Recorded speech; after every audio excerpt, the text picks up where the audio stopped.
Bonjour et bienvenue dans votre revue de presse de ce mercredi 26 février 2020. Les quotidiens de ce mercredi abordent une pluralité de sujets allant de la mauvaise qualité de l'air en passant par le coronavirus et le dialogue national. À propos de la pollution de l'air observée sur le pays depuis lundi, Sud Quotidien indique que les concentrations moyennes horaires PM10 ont dépassé 750 microgrammes par mètre cube et les PM2,5 avoisinent les 100 microgrammes par mètre cube, suffisant pour que le quotidien de Sud Communication parle d'un tsunami de poussière.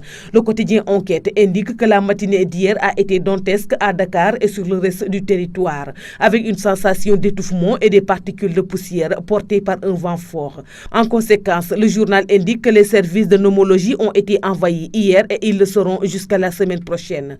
Le Soleil de sa part souligne que cette nuée de poussière a poussé les Dakarois à porter des masques, des objets désormais en rupture dans plusieurs officines de pharmacie. Le journal relève que l'arrivée de cette poussière a fait les affaires de certains jeunes qui se sont reconvertis en vendeurs de masques.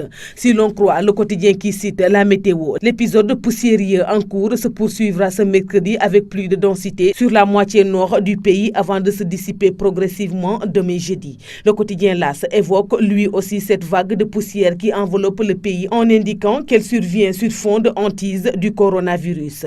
Le journal souligne que l'Afrique de l'Ouest prend les devants avec la tenue mardi à Dakar d'un atelier sur le diagnostic biologique du nouveau coronavirus. L'objectif étant de doter les pays de la CEDEAO de capacités en termes de recherche autour du nouveau virus.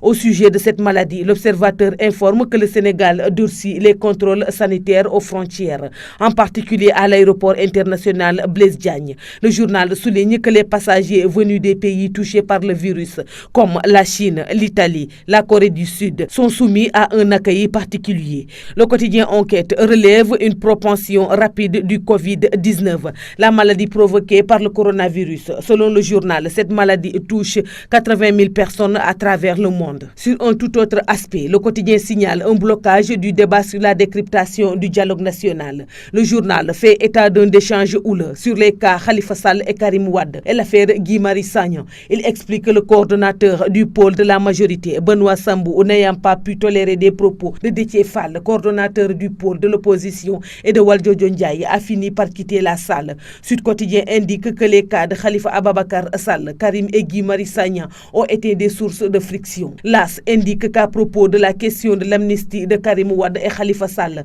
la commission politique refile la patate chaude à Macky Sall. Du moment que l'Observateur publie une interview de Semile Sankak, la représentante résidente du FMI à Dakar, un entretien dans lequel Madame Sankak aborde plusieurs questions dont le prix de l'électricité, l'impact de la croissance.